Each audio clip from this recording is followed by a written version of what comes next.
오늘부터 한 8주 정도 시리즈로 메시지를 나누려고 하는데요. 저는 이 메시지를 작년 말부터 사실 하고 싶었습니다. 그런데 못했어요. 다른 순서들이 있다고 느껴져서 못했었는데 이제 이 시즌에 이 말씀을 나누게 돼서 너무 좋고요. 그리고 날씨가 진짜 많이 바뀐 것 같아요. 그쵸? 지금 태풍이 몰려오고 있다는데 왔다가 가면 아마 훨씬 더 많이 바뀔 것 같습니다.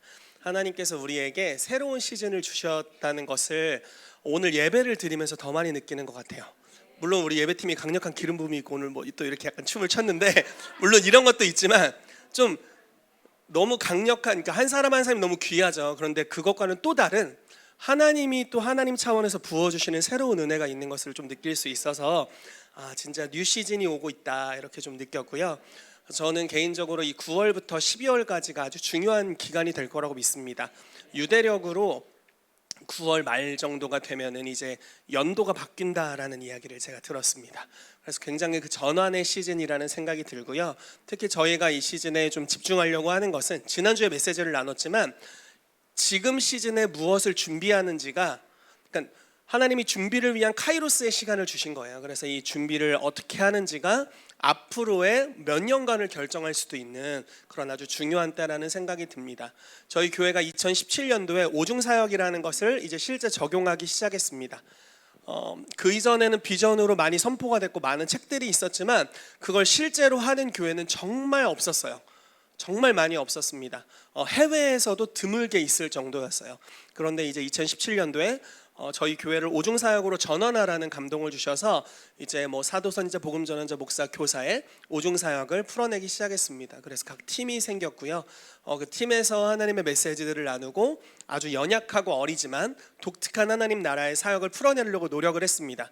그렇게 하다 보니까 교회가 이제 하나님께서 인도하시는 새로운 시즌으로 이렇게 가지더라고요. 그리고 나서 2019년도에 오중사역 소그룹이라는 것을 시작했습니다. 숨 좀 쉬고 할게요. 뭐 저 또 잘생겼다고 해줄까 봐 얼른 나오느라고 숨을 못 쉬었네.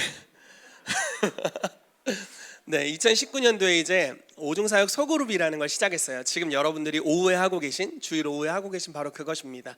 오중사역 팀에서 강사들이 나와서 성도님들을 위해서 여러 강의들을 만들었고요. 그 강의 내용들을 모든 성도들에게 가르칠 수 있는 하나의 툴을 만들게 됐습니다.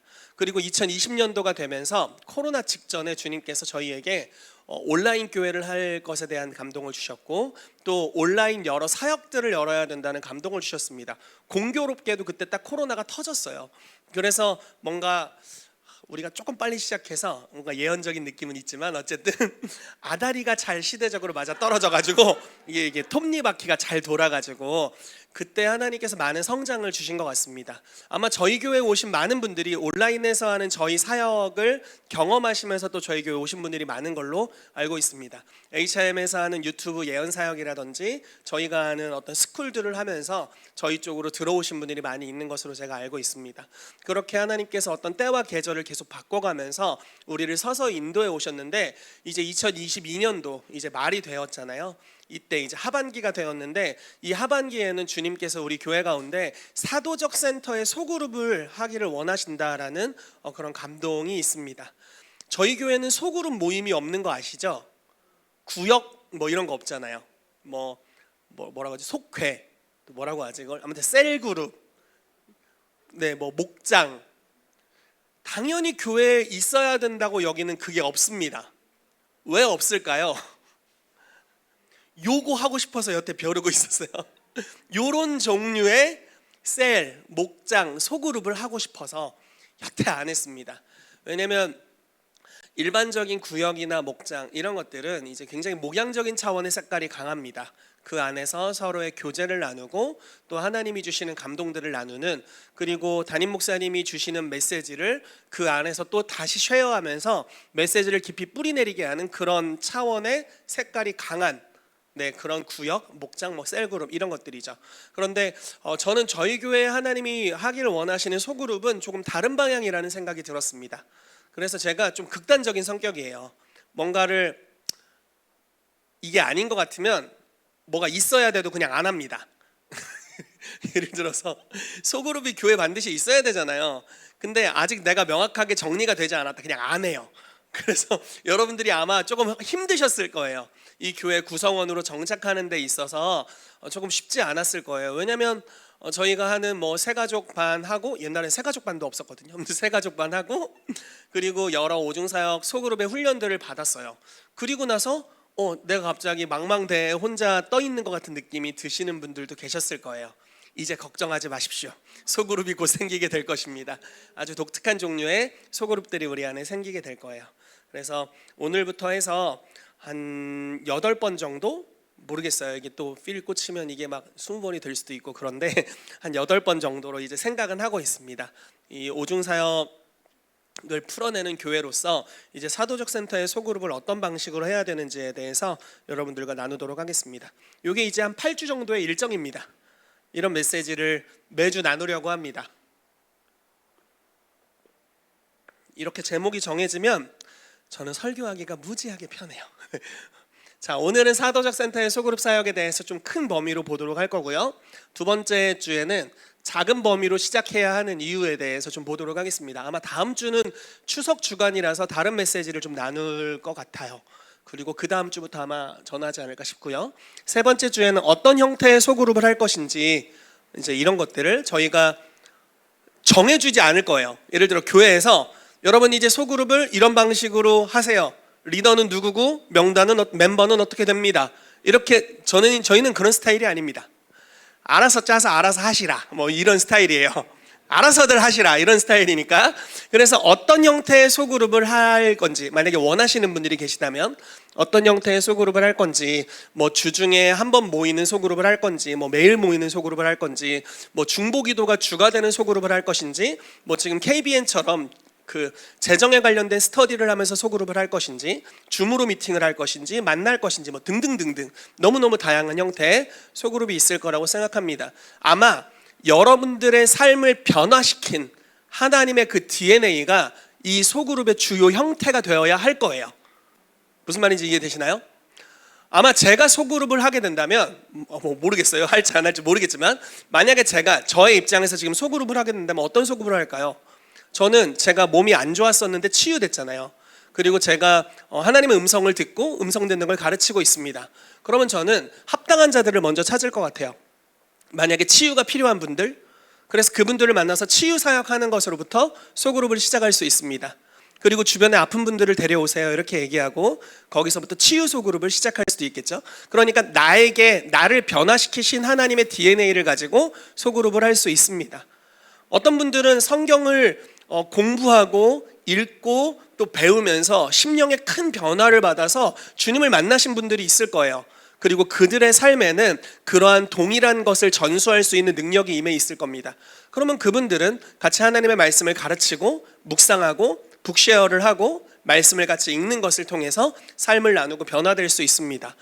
지금 이청라 집사님을 통해서 저희 교회에서 지금 그 성경 통독하는 것을 하고 있죠. 좀 있으면 다 끝난다고 들었어요. 네, 얼마 안 남았다고 들었습니다. 성경 한 권을 띄는 게 이제 얼마 안 남았다고 들었는데, 이제 그런 모임들도 아주 좋은 소그룹 모임이 될 수 있어요. 그래서 내 삶을 하나님이 어떤 방식으로 변화시켰는지 그 DNA의 형태를 가지고 하나의 구조를 만들어내는 것입니다. 그래서 이런 형태를 저희가 보게 될 거고요. 또 어디로 갈 것인가? 나는 뭐 정치 영역으로 갈 것인가? 나는 경제 영역에 관련된 사역을 할 것인가? 나는 가정에 관련된 사역을 할 것인가? 교육에 관련된 사역을 할 것인가? 이런 것들을 여러분들이 봐야 할 것입니다. 예전에 제가 그런 간증 드렸죠. 한 전사님이 저에게 오셔가지고 제가 이제 전도사로 사역할 때 연락이 왔어요. 그러면서 이렇게 말씀하시는 거예요. 전사님 오전에 뭐 하세요? 아무것도 안 하는데요. 그 아빠들 출근시키고 자식들 등교시키고 할 일 없는 아주머니들 12명이 있는데 사역 좀 해주세요. 이래서 이제 12명이 붙여졌는데, 그래서 제가 생각했던 건 가정 영역을 하나님이 나에게 붙이셨구나. 근데 정말 웃겼어요. 왜냐하면 그때 결혼도 안 했거든요. 결혼도 안 했지, 자식도 없지. 그런데 온갖 상담이 부부 상담, 자녀를 어떻게 예언하는 거, 어떻게 양육하는 것에 대한 상담, 해줄 말이 없어요. 인간적으로 해줄 말이 전혀 없었어요. 물론 지금도 해줄 말이 별로 없습니다. 4살 이하의 아이를 데리고 있는 분들에게만 조금 해줄 말이 있어요. 그렇지만 우리도 아이를 지금 잘 양육한다고 생각하지 않기 때문에 해줄 말이 별로 없습니다. 그때 제가 했던 방법은 하나님이 저희에게 알려주신 말씀의 기초 많이 해줄 말이었고, 또 예언적으로 그때그때 주시는 음성만이 제가 해줄 수 있는 말이었어요. 감사하게도 결혼도 안 하고 자식도 없는 한 사람을 통해서 많은 가정들을 회복시키는 일들을 행하셨습니다. 너무 감사했어요. 은혜라고 생각해요. 그러니까 하나님께서 여러분들을 예언적으로 또는 섭리적으로 어딘가로 보내실 거예요. 또는 어떤 종류의 사람들을 붙여주실 겁니다. 그러면 거기가 여러분들의 갈 곳이 되겠죠. 즉 다른 말로 표현하자면 여러분들이 영향력을 미치고 있는 장소가 있을 거예요. 또는 영향력을 미치도록 부르심받은 장소가 있을 겁니다. 거기로 가시면 됩니다. 그리고 다섯 번째 팀 사역의 모델에 대해서 저희가 살펴볼 거예요. 혼자 사역하는 게 아니라 동역하는 것입니다. 물론 한 소그룹에 오중 사역이 다 있을 필요는 없어요. 아마 불가능할 거예요. 그렇게까지는 필요 없습니다. 그냥 리더가 있고, 그러니까 이끌어가는 비전을 가지신 분이 있고, 또 함께 서포터할 수 있는 몇몇 동역자만 있으면 됩니다. 제 생각에는 2명이면 충분합니다. 2명이 합심할 수만 있다면 가능한 구조예요. 그래서 둘이 팀 사역을 하면서 뭐 나중에 필요한 자원들은 이제 교회적으로 요청을 하시면 사역자들을 파송해 드릴 수 있으니까 그렇게 도움을 받으시면서 팀 사역하는 모델을 개발하는 것에 대해서 이야기를 할 거고요.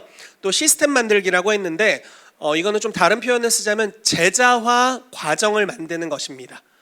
우리가 소그룹을 했을 때 그냥 나는 사역자, 너는 피사역자, 나는 치유자, 너는 피치유자, 나는 상담자, 너는 피상담자 이렇게 되는 게 아니라 내가 사역하고 내가 하나님의 나라의 능력을 흘려보낸 그 사람이 어떤 특정한 과정들을 거쳐서 나와 같은 사람이 되도록 훈련하는 것, 이런 시스템을 마련해야 재생산이라는 게 일어나기 시작할 것입니다.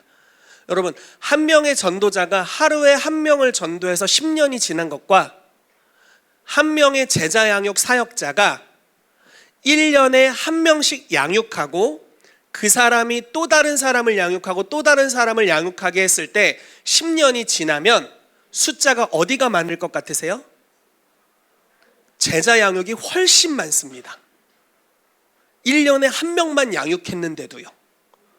1년에 365명 전도한 사람보다 더 많은 사람이 변화될 수 있어요. 그래서 제자화 시스템을 만드는 것에 대해 저희가 이야기를 할 거고요. 그리고 이기 위한 언약적 정렬에 대해서 좀 보겠습니다. 우리가 이런 소그룹을 이제 개척을 하고 사람들을 만나고 사람들을 구원하는 일들을 하면서 중요한 몇 가지가 있습니다. 하나는 사도적 커버링 안에 속하는 것이고요. 또 하나는 우리 소그룹을 위한 전적인 중보자들이 있는 것이 너무너무나 중요합니다. 이런 언약적으로 연대해서 함께 성장하는 것에 대해서 이야기를 할 거고요.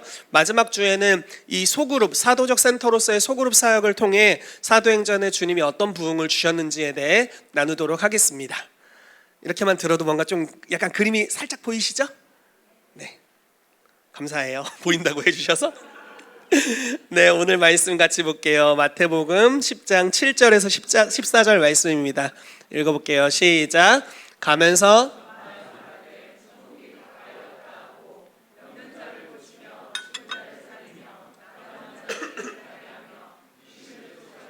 너희가 거저받았으니 거저주라.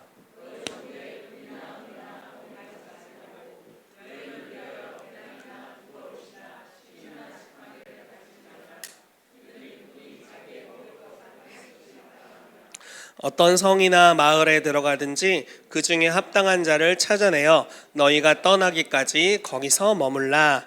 또 그 집에 들어가면서 평안하기를 빌라. 그 집이 이에 합당하면 너희 빈 평안이 거기 임할 것이요 만일 합당하지 아니하면 그 평안이 너희에게 돌아올 것이니라.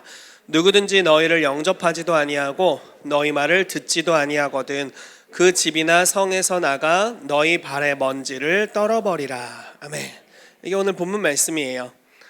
자, 제가 생각하는 저희 교회가 개척해야 된다고 여기는 소그룹은 그냥 교제만을 위한 3, 4, 5의 모임보다는 물론 그게 너무 가치 있는 거예요. 그리고 성령의 교통하심이 있는 교제는 무한한 가치가 있습니다. 그래서 우리가 그런 것들은 당연히 포함되겠지만 정말 우리 교회가 해야 된다고 느끼는 소그룹은요, 이 마태복음 10장과 같은 소그룹이에요. 여러분, 마태복음 10장, 누가복음 9장 10장에 보면 예수님께서 자기의 제자들을 파송하시는데 둘씩 짝지어서 파송하신 것을 볼 수 있어요. 그래서 사도라고 명명한 사람들을 2명씩 의도적으로 본인이 가시려는 곳에 파송하셨는데 그냥 보내신 게 아니라 예수님이 할 수 있는 모든 능력을 부여해서 보냈습니다. 그리고 그들이 갔을 때 귀신이 사단이 하늘에서부터 번개같이 떨어지는 것을 보았다라고 이야기를 하게 되고, 그리고 수많은 병자들이 치유되면서 하나님의 나라의 소식이 각 성에 가득 채워진 것을 볼 수 있습니다. 사도행전만 봐도 베드로라는 한 사람이 보통 요한이랑 짝을 이루어서 많이 다녔죠. 자, 베드로와 요한, 그리고 때로는 베드로 혼자 또는 베드로 외에 다른 사람들이 함께 팀을 이루어서 룻다라는 성으로 갔습니다.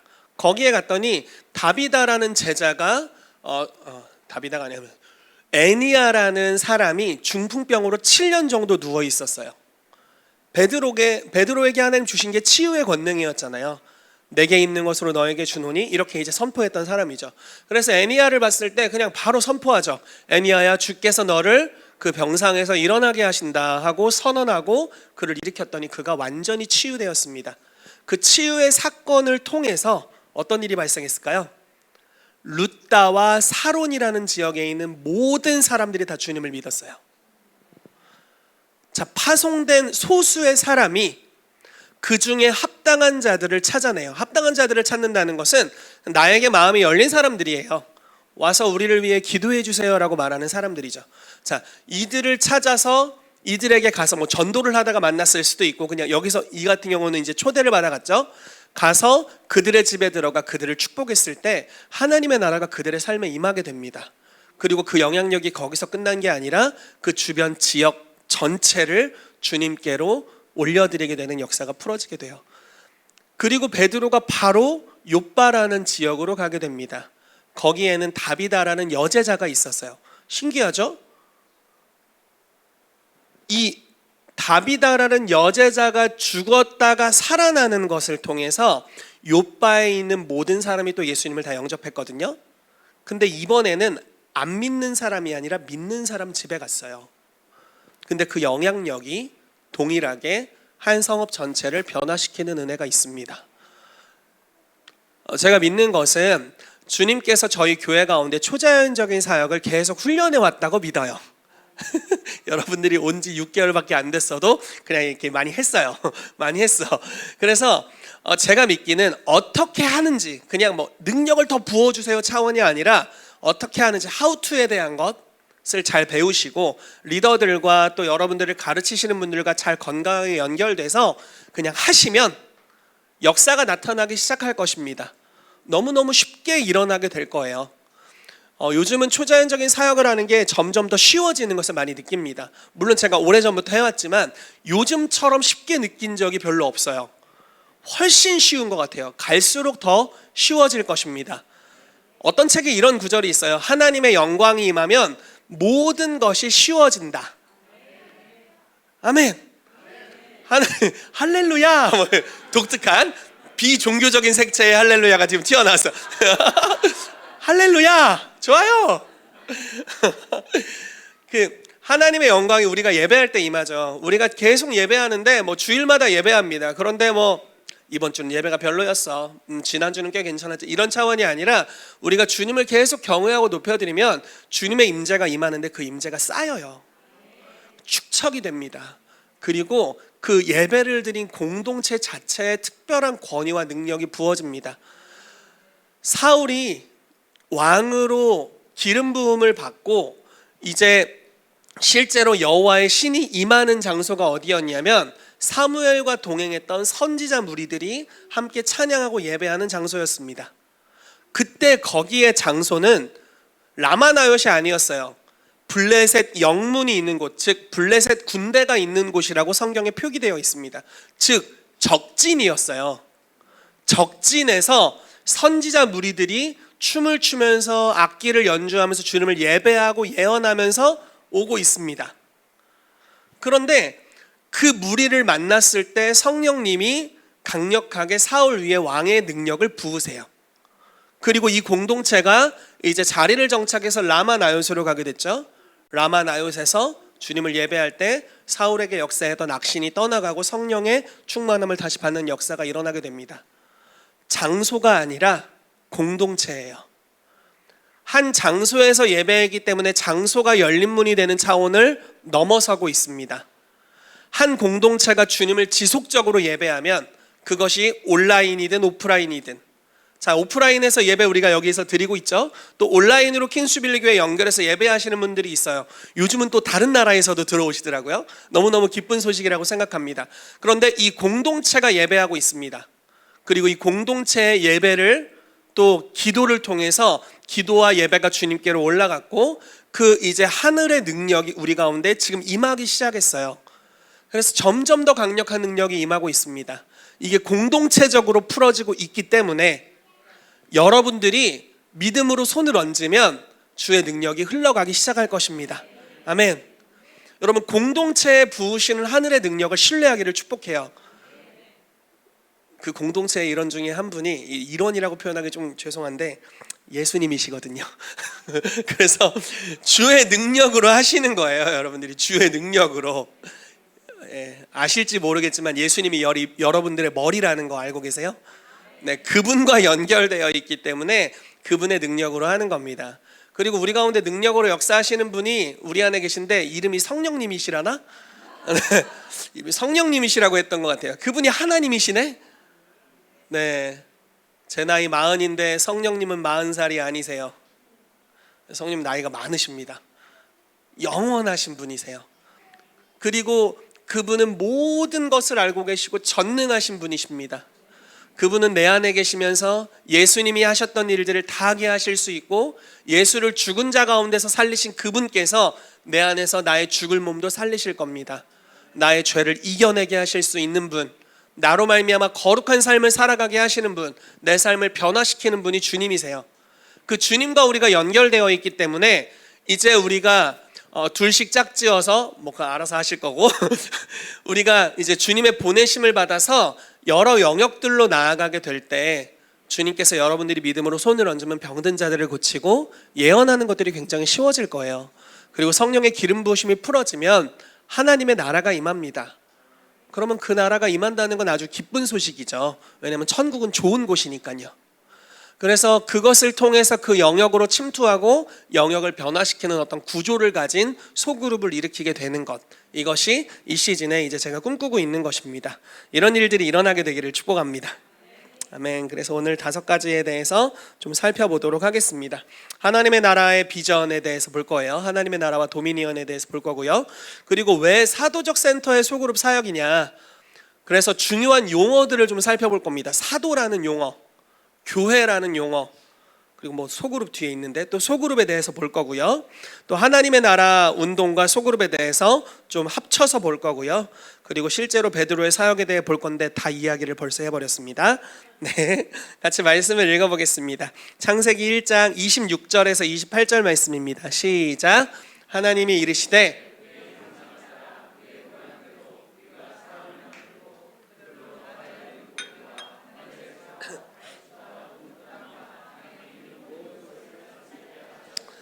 하나님이 자기 형상 곧 하나님의 형상대로 사람을 창조하시되 남자와 여자를 창조하시고 하나님이 그들에게 복을 주시며 하나님이 그들에게 이르시되 생육하고 번성하여 땅에 충만하라.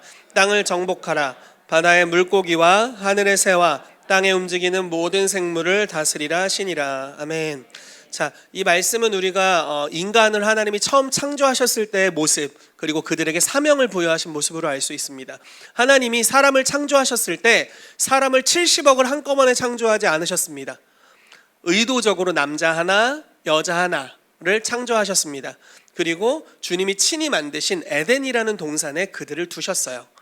그런데 여러분, 지구의 창조 과정을 보면은 땅이 혼돈하고 공허하며 흑암이 깊음 위에 있고 여호와의 신이 수면 위에 운행하셨을 때부터 창조가 시작됐죠. 그래서 그 당시 땅의 상태가 그렇게 건강한 상태가 아니었던 것 같습니다. 우리가 성경의 역사를 알면 이게 왜 그런 줄 알 수 있죠. 루시퍼가 하늘에서부터 쫓겨났기 때문에, 즉 사탄이라고 일컬어지는 자가 하늘에서부터 반역하다가 이제 3분의 1의 천사와 함께 추락해서 쫓겨났죠. 그 쫓겨난 장소가 이 동네네. 쫓겨난 장소가 지구였어요. 그래서 당연히 이 지구의 상태가 피폐할 수밖에 없죠. 그런데 하나님께서는 하나님의 형상을 닮은 자들을 창조하시고 하나님의 천국과 연결되어 있는 땅의 한 처소를 예비하셔서 그들을 거기 두셔서 거기서부터 이들이 생육하고 번성하며 충만하면서 점점 더 하나님의 나라를 확장해 가기를 원하셨습니다. 그래서 시편 말씀에 보면 시편 8편 말씀에 이 말씀이 동일하게 나와요. 주님께서 땅을 다스리게 하셨다라는 말씀이 나옵니다. 그리고 동일하게 시편 말씀에 하늘은 여호와의 하늘이라도 땅은 인생에게 주셨도다라고 말씀하시면서 우리가 믿는 자가 또 사람들이 이 땅의 주인으로서 땅에 하나님의 나라를 확장해야 될 부르심이 있다라는 것에 대해서 주님이 말씀하십니다. 여러분, 예수님께서 어느 날 바리새인들에게 이런 말씀을 하셨습니다. 하나님의 나라는 여기 있다 저기 있다라고 말할 수 없어. 하나님의 나라는 너희 안에 있느니라, 이렇게 말씀하셨어요. 자, 이 말씀을 들으면 저도 옛날에 이렇게 생각했는데, 이 말씀을 들으면 여러분 어떤 생각이 드세요? 우선 첫 번째, 은혜롭다. 하나님의 나라가 내 안에 있구나. 은혜로워. 이렇게 생각할 수 있잖아요. 그런데 이것은 믿는 자 안에 성령을 통해서 임하시는 하나님의 나라에 대한 이야기가 아닌 것 같아요. 이 말씀의 정황을 보면. 자, 왜 그러냐? 첫 번째, 그 당시는 성령님께서 아직 임하시지 않았어요. 예수님이 죽지 않으셨잖아요. 죽으시고 부활해 성령을 보내주지 않았기 때문에 아직 내면에 임한 하나님의 나라를 인식하거나 느낄 수 없는 때였습니다. 자, 두 번째, 말씀을 들은 대상이 바리새인들이에요. 그러니까 안 믿는 자, 안 믿는 수준이 아니라 반대하는 자, 대적하는 자들이었어요. 근데 그들을 향해서 예수님 뭐라고 하셨냐면 하나님의 나라가 네 안에 있다라고 이야기를 하십니다. 자, 이걸 한번 설명을 해볼게요. 하나님께서는 온 땅을 만드셨습니다. 하나님의 나라는 보이지 않지만 그 보이지 않는 하나님의 나라의 속성과 원리를 그대로 가져다가 이 땅을 만드셨어요. 그래서 이 땅이 하나님의 나라의 원리에 따라서 아주 정밀하고 정교하게 지어졌습니다. 그런데 사람의 타락으로 말미암아 땅이 저주를 받았고 사람들도 저주를 받았죠. 그래서 수명이 줄고 자연이 파괴되고 좋은 열매를 맺지 않는 이런 모습들이 지금 오늘날의 우리의 모습입니다. 그런데 여전히 사람들 안에 그리고 이 땅에는 하나님이 만드신 하나님의 나라의 원리가 담겨 있습니다. 예를 들어 볼게요. 여러분, 하나님은 성경에 사랑이라고 표현되고 있잖아요. 하나님은 사랑이심이라. 너무너무 좋은 것 같아요. 자, 만약에 한 나라를 구성하는 데 있어서 이 사랑이라는 요소가 빠지게 된다면 어떻게 될까요? 모두가 이기적이어졌어요. 그럼 어떤 일이 벌어질까요? 난 사업을 할 때 동업은 절대 못해. 그리고 제가 이건 좀 안타까운 이야기인데, 중국에 이제 예전에 가면, 요즘 중국의 화폐를 거의 사용하진 않지만 예전에 중국을 가면요, 이렇게 100위엔짜리라고 해야 되나, 좀 큰 단위입니다.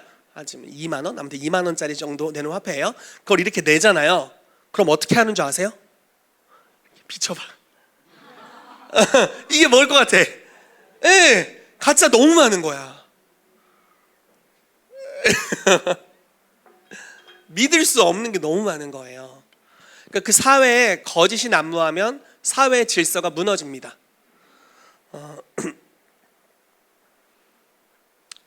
이런 이야기를 들은 적이 있어요. 잠을 못 자서 죽은 사람은 없대요. 근데 염려 때문에 죽은 사람은 너무 많대요. 마음의 근심, 염려가 사람의 건강을 해칩니다. 그렇지만 만약에 마음에 사랑이 가득하고 천국의 속성이라고 여기는 평안이 있고 기쁨이 있다면 우리 몸이 아주 건강할 것입니다.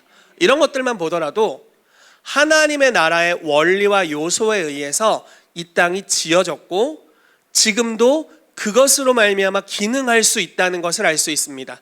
그렇지만 타락한 사람들은 하나님의 나라에 접근할 수 없죠. 그렇기 때문에 여러 지식들을 발견해 가려고 합니다. 물리학을 공부하고 또 발견해 가고 자연을 발견해 가면서 기상청에서 좀 있으면 태풍이 어느 쪽으로 온다, 이런 것들도 이제 그런 발견들이죠. 그런 발견을 통해서 좋은 원리들, 이 땅을 구성하고 있는 원리들에 대해서 조금씩 발견해 가고 있어요. 그렇지만 성경은 그 원리의 원본이에요. 하나님이 하나님의 말씀으로 이 땅을 지으셨기 때문에. 그래서 사람들이 점점 더 교육을 통해서 그런 것들을 알아감으로 세상이 점점 더 좋아지지만 아직 천국 수준에 이르지는 못합니다. 하나님께서 그 영역들을 하나님의 말씀을 맡은 자들, 즉 여러분들에게 남겨두셨습니다. 그래서 우리가 하나님의 나라의 색깔들을 깨닫고 말씀에 기록되어 있는 하나님의 나라의 원리대로 실제로 살아가고 삶의 열매를 맺고 그 영역으로 가서 영역을 변화시키는 일들을 하게 되면은 그 영역이 하나님의 진리의 말씀으로 변화되는 역사가 풀어지게 될 것입니다. 말이 좀 샜었는데 어쨌든 하나님은 창세부터 하나님의 사람들을 창조하셔서 이들을 통해서 하나님의 나라를 확장하는 비전을 가지고 계셨다라는 겁니다. 이것이 하나님이 사람을 창조하신 목적이에요. 여러분, 아기가 태어나면 그 아기에게 모든 걸 주고 싶지 않으세요? 지금은 좀 안 그런가? 애들이 나가서 다행이네. 아이가 태어나면 아이에게 모든 것을 다 주고 싶어 하는 게 부모의 마음이죠.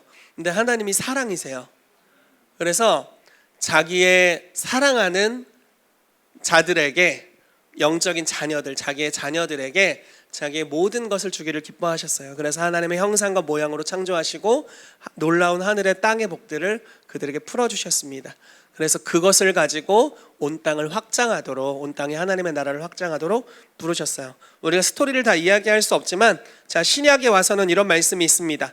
마태복음 28장 18절에서 20절 말씀입니다. 읽어볼게요. 시작.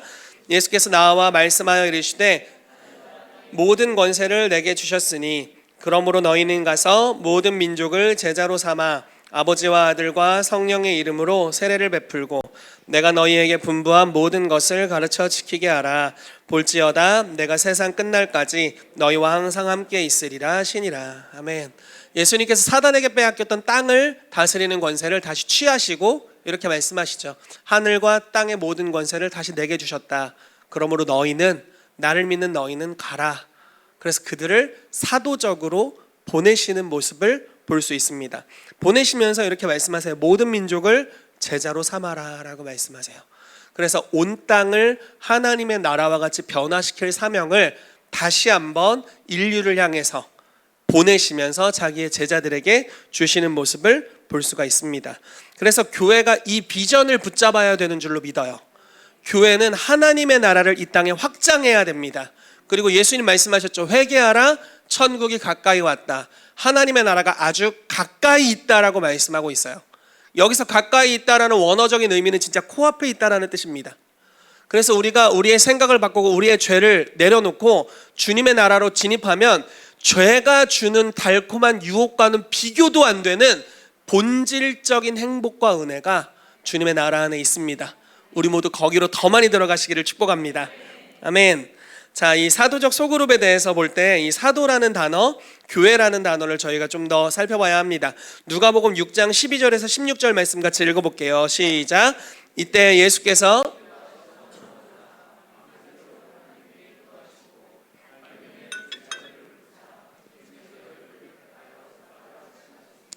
곧 베드로라고도 이름을 주신 시몬과 그의 동생 안드레와 야고보와 요한과 빌립과 바돌로메와 마테와 도마와 알페오의 아들 야고보와 셀롯이라는 시몬과 야고보의 아들 유다와 예수를 파는 자들 가룟 유다라. 아멘.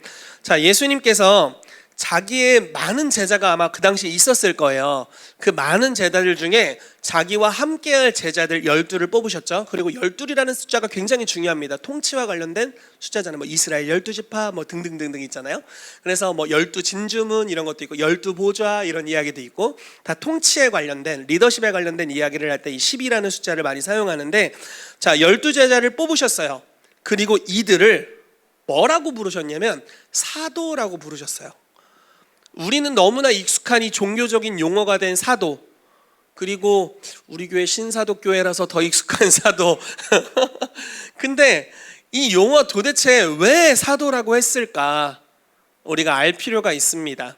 자, 이 사도라는 용어는 사실 여기에 적합한 용어가 아니었어요. 그 당시에 예수님이, 그러니까 랍비가 제자들을 칭하는 용어로서 건강한 맥락의 용어는 아닙니다.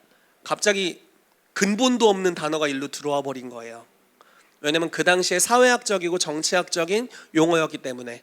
사실 어울리는 단어는 뭐 이런 것들이 있을 수 있겠죠. 예수님이 선지자니까 너희는 선지자 생도다, 이렇게 해도 꽤 괜찮아요, 그렇죠? 그리고 너희는 왕 같은 제사장이다, 이렇게 해도 나쁘지 않습니다. 구약에 제사장들이 있었고 예수님 멜기세덱의 반차를 뚫는 대제사장이셨기 때문에 이것도 나쁘지 않아요.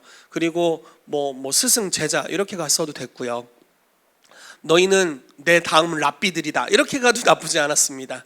뭐 그 당시에 회당이 있었으니까 회당장이다 이래도 나쁘지 않았는데, 이들을 가리켜서 뭐라고 하셨냐면 의도적으로 사도라는 용어를 사용하십니다. 자, 우리가 사도라는 용어에 대해서 많이 들었겠지만 다시 한번 이야기를 하자면, 사도는 예를 들어서 로마 황제가 어느 특정한 도시, 나라를 정복해서 그 영역을 변화시키기 위해 파견한 함대의 총사령관입니다. 이게 사도예요. 그리고 또 이미 정복된 식민지가 있어요. 그러면 그 정복된 식민지의 문화를 로마의 문화와 완전히 유사하게 또는 똑같이 바꿔서 로마 황제가 어느 날 그 식민지에 시찰을 오셨을 때, 오, 우리 동네랑 비슷한데? 라고 여기게 하는 게 사도의 존재 목적, 그의 부르심입니다. 그래서 이스라엘 당시, 예수님 당시에 사도가 누가 있었냐면 빌라도, 빌립보라고 할 뻔했어. 빌라도가 사도였어요. 이제 총독이었죠. 그런 어떤 총독이라고 일컬어지는 사람, 베스도, 벨릭스, 이런 사도행전 나오는 인물들, 이런 사람들이 로마에서 파견한 사도들이었습니다. 그래서 정치적인 용어였어요. 자, 예수님이 자기의 제자들에게 어떤 용어를 쓰셨어요? 사도라는 용어를 쓰셨다는 거예요. 그럼 무슨 말이냐면, 너희는 제사장이야, 하나님과 사람들의 관계를 회복시키는 거야, 이렇게 할 수도 있고, 너희는 선지자야, 하나님의 음성을 사람들에게 대언하는 사람들이야, 이렇게 할 수도 있지만, 의도적으로 가장 중요한 12제자의 이름을 사도라고 이야기하시면서 하신 이유는, 하늘과 땅에 있는 모든 권세를 나에게 주셨고 이 땅의 정복자인 사탄의 머리를 내가 밟았어.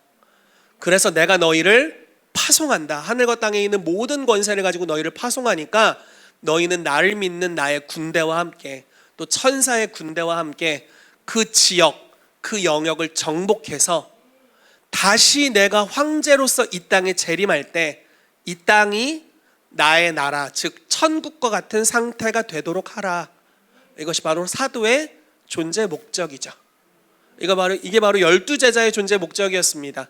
그리고 교회는 1차적으로 뭐 5가지 직분이 있고 여러 가지가 있지만 1차적으로 이 부르심을 위해서 보냄을 받았다라는 것입니다. 여러분, 이런 사도적인 은혜가 저와 여러분들에게 풀어지게 되기를 바랍니다. 주님이 여러분들을 이 땅에 창조하신 것은 단지 구원하기 위하심이 아닙니다. 구원은 여정의 출발이에요. 만약에 구원하시는 것이 예수님이 십자가에서 죽으신 유일한 목적이었다면 어떻게 해야 되냐면, 구원하자마자 죽여버려. 구원하자마자 죽여버려. 그러면은 천국 다 가. 이 죄악된 세상에 살 필요가 없어요. 하루라도 빨리 가야 돼, 거기를. 무슨 말인지 이해되시죠? 그 천국을 경험하신 분들이 이제 뭐라고 해야 되나, 그 믿음의 선조들 중에 천국을 경험했지만 죽지 않으신 분들이 있고, 한쪽에 또 한쪽에는 사후세계를 경험한 사람들이 있어요. 이렇게 띠 죽어서 띠 했는데 막 하루 뒤에 깨어나고 이랬는데 물어보니까 막 나 천국을 경험한 것 같아, 이런 분들. 공통적인 특징이 뭐냐면 너무 좋았대요. 그러니까 믿는데 천국을 뭐 이렇게 좀 입신해서 방문하고 오신 분들은 오고 싶지가 않았대요.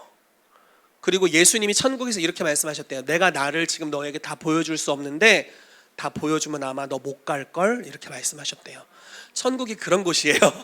다시는 오고 싶지 않아. 거기 한번 가면 너무 좋은 곳인데 왜 내가 이 땅에 구질구질하게 계속 살고 있느냐. 구원받았음에도 불구하고 시민권은 천국인데 왜 여기 살고 있느냐. 사도적 부르심이 있기 때문이에요. 여러분들이 밟고 있는 이 땅, 사도행전 17장 말씀에는 예수님이 바울이 이런 말씀을 전합니다. 우리의 거주의 연대와 경계를 주님이 정하셨다, 이렇게 표현해요. 거주의 연대, 몇 년도에 태어날지, 어느 지역에서 살지, 거주의 경계, 네, 맞네요. 거주의 경계, 어느 지역에 살지, 이것을 주님이 정하셨대요. 우연은 없어요. 지금 여러분들이 여기 와 있는 거 우연이 아니에요. 온라인에서 계시는 분들, 여러분들이 거기 계신 것이 우연이 아닙니다. 네. 우연이 아니에요. 제가 83년생인데 제가 83년에 태어난 건 우연이 아니에요. 요즘 태어났어야 되는, 뭐 이렇게 생각할 수도 있겠죠. 우연이 아닙니다. 거주의 경계와 연대를 주님이 정하셨어요. 왜냐하면 그 시대의 그 지역을 하나님의 나라와 같이 바꾸도록 부르심을 받았습니다. 그리고 주님은 보내신 자에게 합당한 능력을 부어주세요. 주님이 부어주는 능력은 합당한 능력입니다. 자, 로마서 8장 말씀을 이야기해 볼게요. 우리를 사랑하시는 이로 말미암아 우리가 넉넉히 이기느니라. 자, 넉넉히 이긴다는 단어를 들었을 때 어떤 마음이 드나요? 쉽게 이기겠네, 이런 생각이 들죠. 진짜 쇠 빠진다 막 이러지 않잖아요. 넉넉히 이기느니라 라고 말씀하고 있습니다. 그래서 여러분들에게 넉넉히 이길 능력이 부어졌고 또 계속 부어지게 될 거예요. 새로운 차원의 벽을 만날 때, 새로운 차원의 부르심과 사명을 받을 때마다 넉넉히 이길 수 있는 능력이 주님으로부터 계속 부어지게 될 것입니다. 그래서 그 능력을 받으시고 여러분들의 삶의 사도적인 사명을 이루시는 여러분들 되시기를 축복합니다. 아멘. 그렇게 이제 사도라는 용어가 너무 중요하고요. 또 하나, 자, 교회라는 용어가 너무 중요합니다. 이것도 참 맥락이 없었어요. 말씀은 우선 읽어볼게요. 마태복음 16장 18절에 19절입니다. 시작. 또 내가 내게 이르노니 너는 베드로라. 내가 이 반석 위에 내 교회를 세우리니 음부의 권세가 이기지 못하리라. 내가 천국 열쇠를 내게 주리니 내가 땅에서 무엇이든지 매면 하늘에서도 매일 것이요 내가 땅에서 무엇이든지 풀면 하늘에서도 풀리리라 하시고. 아멘. 자, 교회를 세운다고 말씀하셨죠. 이 교회라는 헬라어 단어 에클레시아입니다. 이 에클레시아라는 단어도 당시 사회학적, 정치학적 용어입니다. 종교적 용어가 아니에요. 종교적 용어로 제일 좋은 거 있어요. 내가 이 반석 위에 내 성전을 세우리니 음부의 권세가 이기지 못하리라. 좀 더 느낌이 좋아. 좀 그래도 더 좋은 거 있어요. 내가 이 반석 위에 내 회당을 세우리니 음부의 권세가 이기지 못하리라. 그 당시에 성전이 이제 파괴될 위험에 있었고 또 그 이스라엘 백성이 흩어져 있었기 때문에 각 지역에 회당이라는 곳이 있었습니다. 그리고 회당에서 그리스도인들이 모였잖아요. 이방인 지역에도 회당이 정말 많았고 바울의 주요한 복음전도 장소가 회당이었던 것을 우리가 성경을 보면 알 수가 있죠. 그래서 회당도 아주 좋은 용어였습니다. 그런데 예수님께서 당시에 사용하지 않았던, 그러니까 종교 영역 안에서는 사용하지 않았던 이 교회라는 용어를 사용했다는 거예요. 교회는 의결권을 가진 사람들의 모임이었어요. 다른 말로 해서 국회의원들이었어요. 법을 결정하는 사람들이었습니다. 그래서 이들이 결의해서 결정하면 그게 그 도시, 마을, 나라의 법이 되었어요. 법 만드는 사람들이었습니다.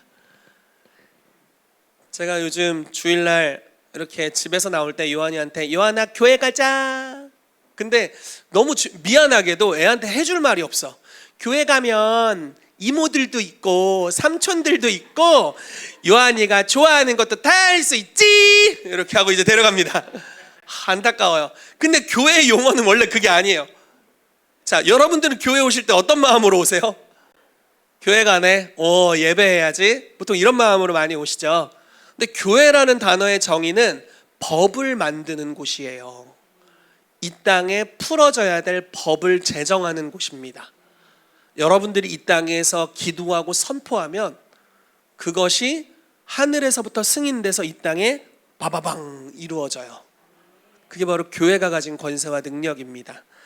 예수님이 여기 말씀하시죠. 19절 말씀에 내가 천국 열쇠를 너에게 주겠다 이렇게 말씀하십니다.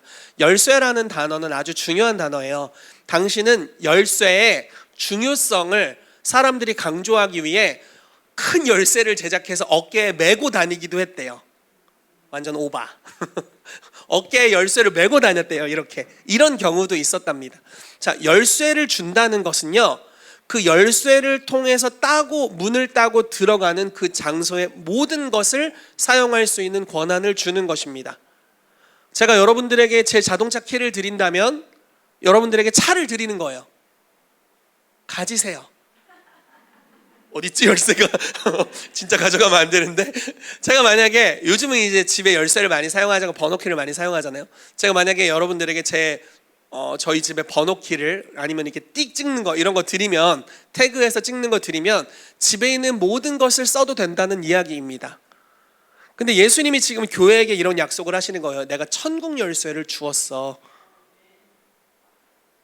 천국에 있는 모든 것을 사용할 수 있대요. 천국에 뭐가 있을까요? 하이디 베이커라는 선교사님이 천국에 어느 날 방문했대요.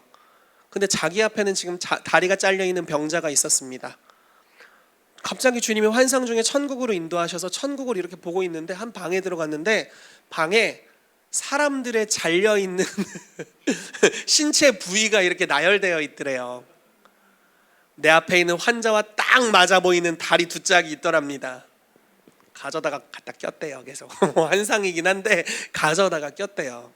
갑자기 다리가 생겼어요. 아프리카에서 그런 기적이 너무 많이 일어나고 있죠.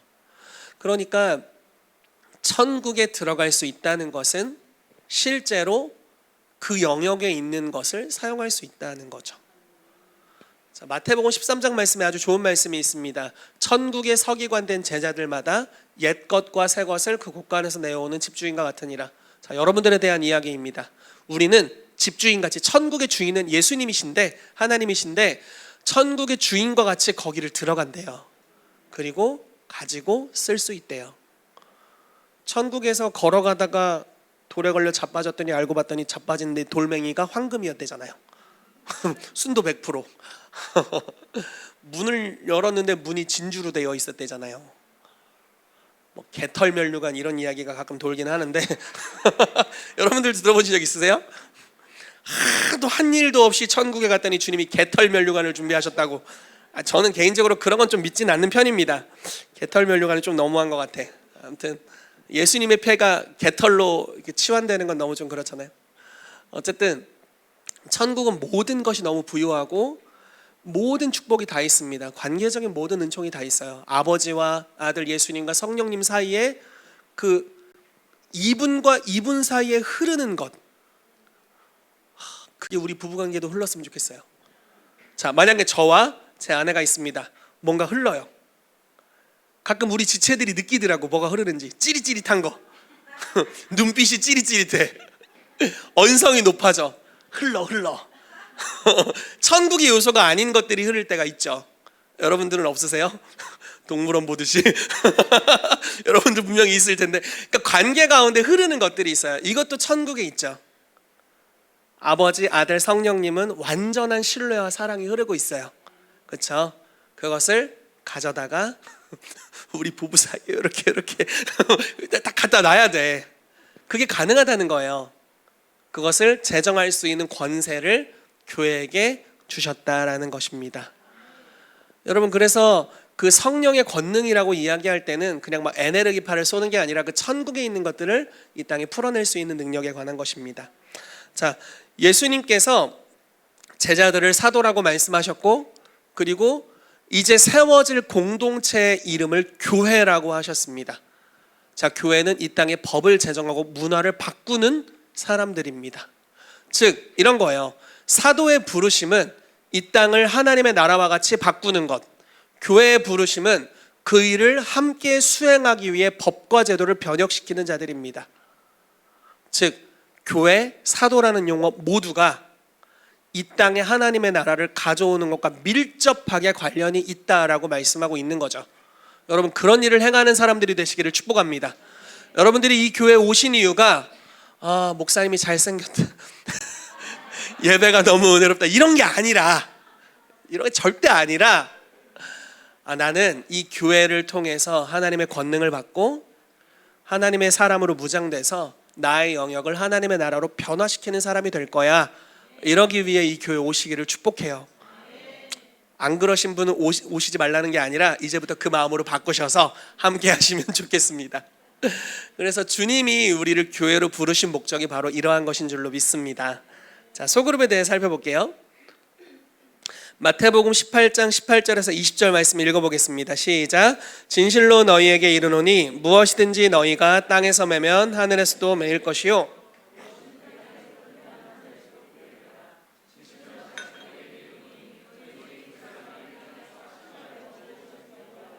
하늘에 계신 내 아버지께서 그들을 위하여 이루게 하시리라. 두세 사람이 내 이름으로 모인 곳에는 나도 그들 중에 있느니라. 아멘. 이 소그룹이 다른 표현을 써볼게요. 교회의 최소 단위는 2명에서 3명 정도입니다. 주의 이름으로 2명에서 3명 정도만 모여 있다면 그게 교회예요. 여러분들이 여기가 주소가 반석동로 40번 길 11 2층 킹스주빌리 교회 오지 않으셔도 여러분들이 집에서 크리스찬 2명이 마음을 함께 정해서 주님을 예배하고 모여 있다면 거기가 교회입니다. 여러분들이 일터에서 2사람이 합심함으로 모여 있다면 거기가 교회예요. 교회라는 것은 무슨 말이냐면 교회에게 주신 권세를 거기서 쓸 수 있다는 겁니다. 그것은 엄청난 권세입니다. 하나님의 나라를 이 땅에 가져오는 권세입니다. 예전에 그런 얘기 드렸었죠. 제가 한지혜 집사님이랑 부동산 거래하러 갔다가 우리 거래해 주시는 실장님이라고 하나? 그분 치유된 이야기 해드린 적이 있었죠. 거기가 교회예요. 나 빨리 집에 가고 싶은데 한지혜 집사님이 계속 집에 못 가게 이렇게 밥도 먹자고 하고 커피도 마시자고 하더라고. 왜 저러시나 봤더니 이분을 전도하고 싶어서 그러신 거였어. 그래서 내가 초점을 못 맞추고 있다가 이제 마음을 합심하고 난 다음에 왜 이렇게 집에 가고 싶은데 이렇게 딴 걸 하지? 이렇게 생각했는데 초점이 딱 어느 순간 이게 눈치를 챘어요. 제가 전도하고 싶어서 그러시는구나. 하나님의 나라를 경험하게 하길 원하셔서 그랬구나. 그래서 마음을 딱 정하고 우리 마음이 합심이 되니까 관계가 달라지는 거죠. 거기가 교회였어요. 그리고 그분이 치유되는 장소였고요, 변화되는 장소였습니다. 소그룹 안에 교회에 최소 단위인 2-3사람이 모여 있으면 거기 주님이 계신대요. 그리고 여러분 합심하면 주님이 응답하실 거래요. 와, 이거 몇 시간 기도하라 이런 말 안 써 있잖아요. 그냥 합심하시면 돼요. 하나님의 뜻이라고 여겨지는 특정한 목적을 가지고 여러분들의 마음을 합하세요. 근데 그게 나쁜 게 아닐 거예요. 하나님의 뜻은 하나님의 나라거든요. 그러니까 아주 좋은 내용일 겁니다. 여러분들의 삶에 그게 부부여도 괜찮고 친구여도 괜찮고 상관없습니다. 합심할 수 있는 사람들이 있다면 여러분들의 삶에 영향력이 나타나기 시작할 것입니다. 그래서 소그룹을 통해서 주님께서 일하신다는 거예요. 여러분, 그룹이 많으면 방향을 결정하기가 굉장히 어렵습니다. 여기서 만약에 의사결정을 여러분들 모두와 논의하고 한다고 생각해 보세요. 어떤 결정이든지 한 6개월 이상 걸리지 않겠어요? 네? 그러다 반대 의견이 하나라도 나오면 어떻게 하지? 이제 큰일 나는 거야. 이제 그 사람 시험 들고 떠나고 난리도 아닐 거예요. 그렇지만 2사람이 합심함으로 무언가를 하는 것은 굉장히 유연합니다. 주님이 말씀하시는 모든 것들을 다 할 수 있을 거예요. 제가 예전에 기도 모임을 개척했을 때 이제 서울신대를 다닐 때였습니다. 제가 2학년 끝나고 3학년을 이제 침례신학대학교로 편입할 예정이었기 때문에 아무 사역도 안 하고 있었어요, 학교에서. 근데 2학기 중간고사가 끝났는데 갑자기 저에게 기도 모임을 개척하라는 감동을 주시는 거예요. 감동을 듣자마자 제 옆에 후배가 하나 있었습니다. 이렇게 얘기했어요. 형이랑 기도 모임 할까? 중간고사 끝나고 은혜로 왔나 봐. 해요? 지금 바로 할까? 해요? 그럼 기숙사에서 바로 시작했어요. 그날이 1일, 우리 첫날이었어. 그리고 나서 얼마 지나지 않은 한 달 정도 지났는데 한 8명 정도가 이제 오게 되고, 그 다음부터 성령님이 막 부어지면서 한 30명 정도의 사람들이 모였습니다. 그리고 우리가 모여서 같이 기도하고 나가서 전도하고 이러면서 정말 많은 변화들이 일어났어요. 각 동아리에 귀신 음성 듣고 문제아들 다 일로 왔어요. 와서 기도받고 좋아져서 가고, 또 이 모임 안에 성님 너무 강력하게 임하셔서 많은 치유와 축사와 역사들이 일어났습니다. 2사람만 합심했더니 이런 일이 풀어질 수 있었어요. 그렇죠? 너무너무 쉬운 거죠. 여러분, 여러분들이 하나님의 비전을 받은 그 영역에 여러분들 말고 +1 하나만 구하세요.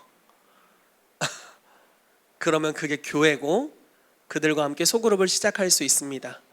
그 놀라운 전도 여행을 처음 시작한 사람은 바나바와 바울 딱 두 사람이었어요. 그쵸? 자, 베드로는 심지어 혼자 갔어요. 자, 가끔 보면은 이런 분들이 계시더라고요. 진짜 엄청난 사람들이에요. 어디를 가잖아요. 그러면 혼자 가. 그리고 모여있는 모두를 동역자로 만들어요. 그래서 사역해요. 제가 이름이 정확하게 생각나진 않는데 베델의 치유사역자입니다. 혼자 치유사역을 하러 유럽에 갔어요. 가서 자기의 순서가 오기 전에 교회 밖을 나가서 교회에 이제 애들이 뛰어놀잖아요. 그 애들이 뭐하고 뛰어노나를 봤어요. 근데 이따가 이제 자기 혼자 치유사역해야 되잖아요. 어떻게 했냐면 이 아이들, 애들아 일로 와봐. 내가 너네한테 어떻게 치유사역하는지 알려줄게. 애들한테 그 짧은 시간 치유사역하는 걸 알려줬습니다. 나 이따 저녁에 설교할 테니까 니네가 같이 도와줘야 돼. 이렇게 했어요.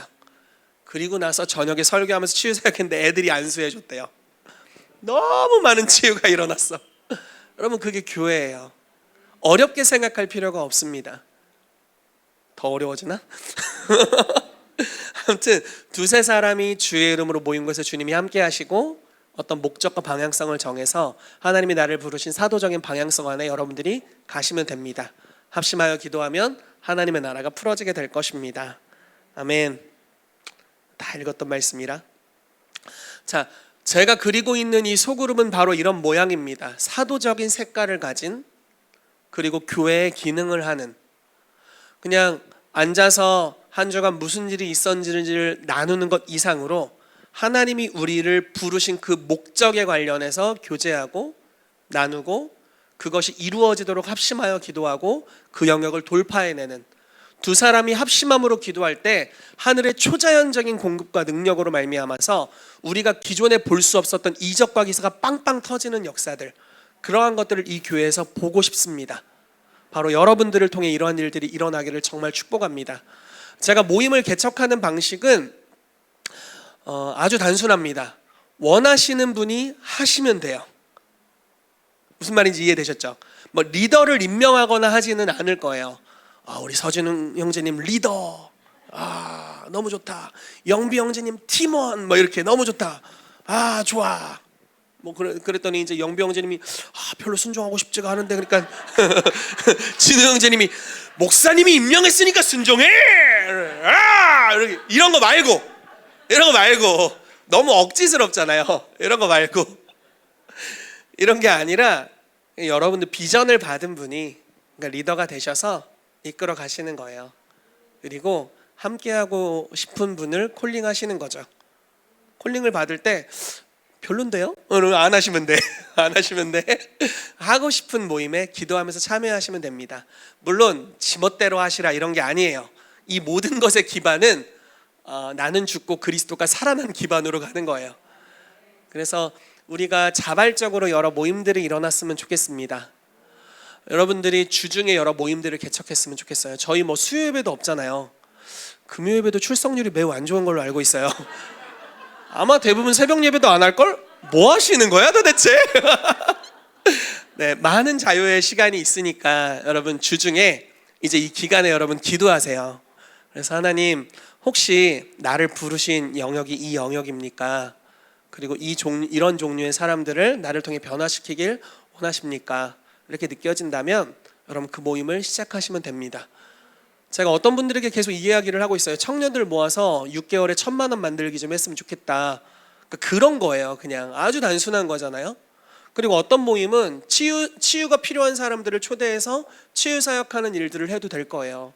그래서 그들을 또 고치고 그들을 훈련시켜서 또 다른 사람을 치유하게 하고, 너무 단순한 소그룹이지만 역사가 일어날 수 있으면, 어떤 그룹은 또 예언하는 걸 가르치고 또 장례를 축복하면서 이렇게 갈 수도 있겠죠. 정말 다양한 것들을 많이 할 수 있을 거예요. 제가 생각지도 못한 기상천외한 소그룹들이 우리 모임에서, 우리 교회에서 나타나게 되기를 예수 이름으로 축복합니다. 같이 기도하겠습니다.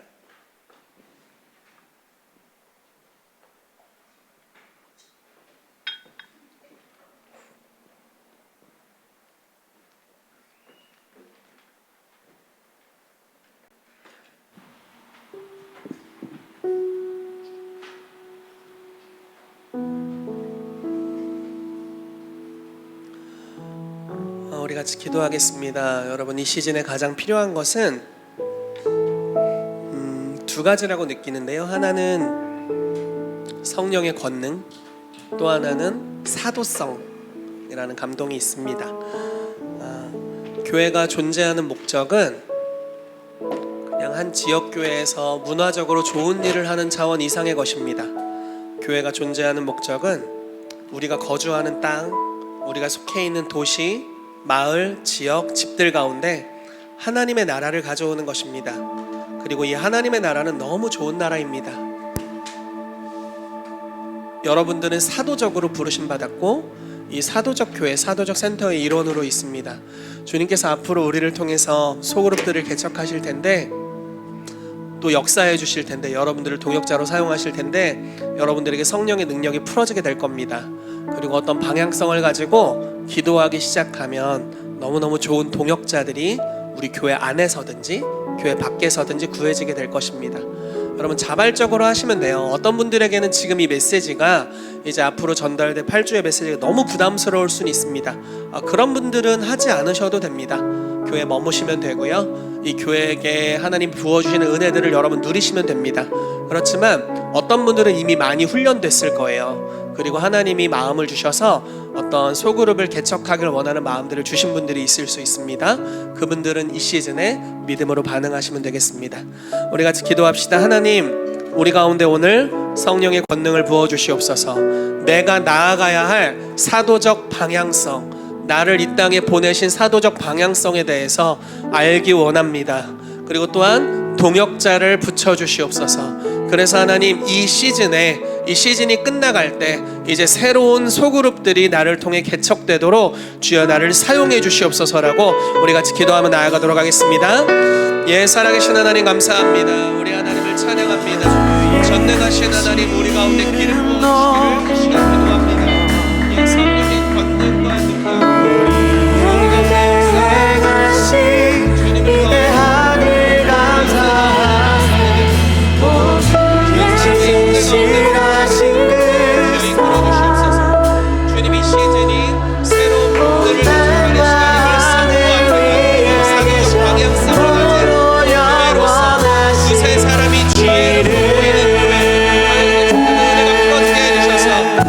삶의 영역에 우리의 연대 거주의 한계 주님의 나라를 가지고 일으키게 되도록 주여 우리 가운데 역사하여 주시옵소서.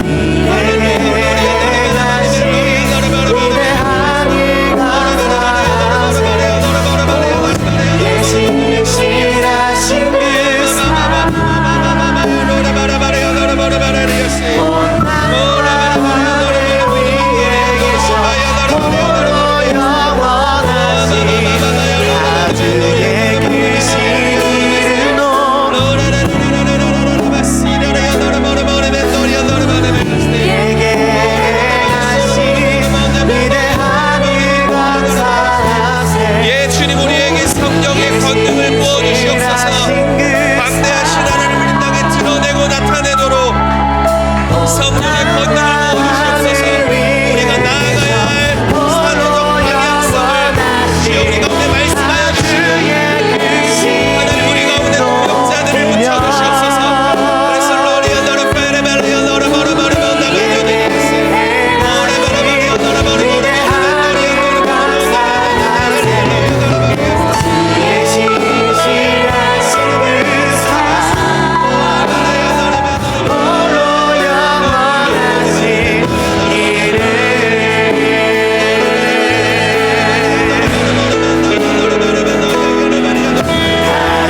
여러분 이 시간 한 가지 더 같이 기도하겠습니다. 마태복음 10장 7절 말씀에 가면서 전파하여 말하되 천국이 가까이 왔다 하고 병든 자를 고치며 죽은 자를 살리며 나병한 자를 깨끗하게 하며 귀신을 쫓아내되 너희가 거저받았으니 거저주라라고 예수님 말씀하셨습니다.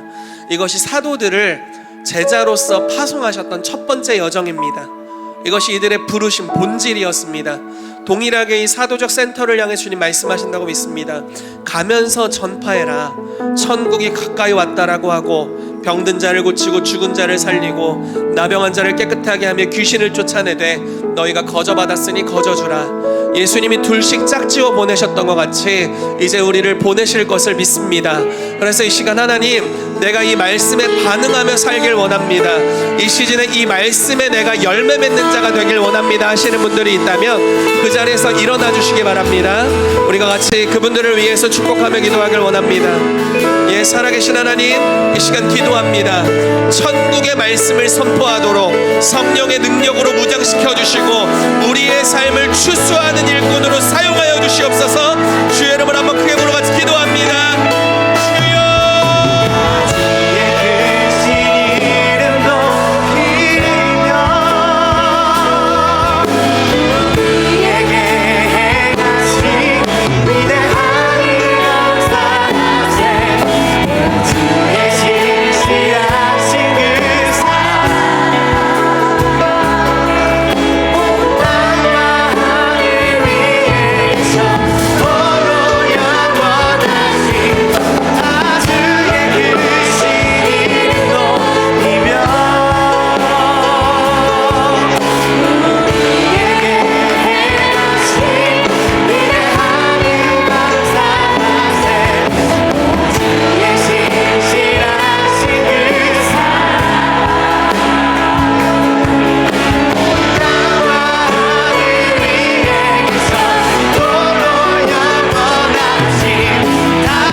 아버지 감사합니다. 이 마태복음 10장 말씀으로 우리를 깨워주셔서 감사합니다. 예수님이 사도들을 둘씩 짝지어서 보내실 때 주님, 단지 몇 사람을 구원코자 하시는 것을 넘어서서 그 지역에, 마을에, 성읍에 하나님의 나라를 가져오는 것을 명령하셨고 그것이 이루어지는 것을 우리가 성경을 통해 보게 됩니다. 주님, 우리의 삶에 이것이 재현되기를 원합니다. 주여, 우리가 여기 있사오니 우리를 보내시옵소서. 주님, 우리 가운데 성령의 권능을 부으시옵소서. 우리가 가는 전국 모든 곳에, 열방에 하나님의 나라가 풀어지는, 그래서 하나님 그들이 주님의 나라로 진입하는 역사가 임하게 되도록 주여 우리를 사용해 주시옵소서. 지금은 우리 주 예수 그리스도의 은혜와 하늘아버지의 사랑하심과 성령님의 교통하심이 오늘 보내심 받은 영역으로 가면서 하나님의 나라를 전파하는 킹스주빌리교회 모든 성도들의 삶 위에 이제로부터 영원까지 함께 있을지어다.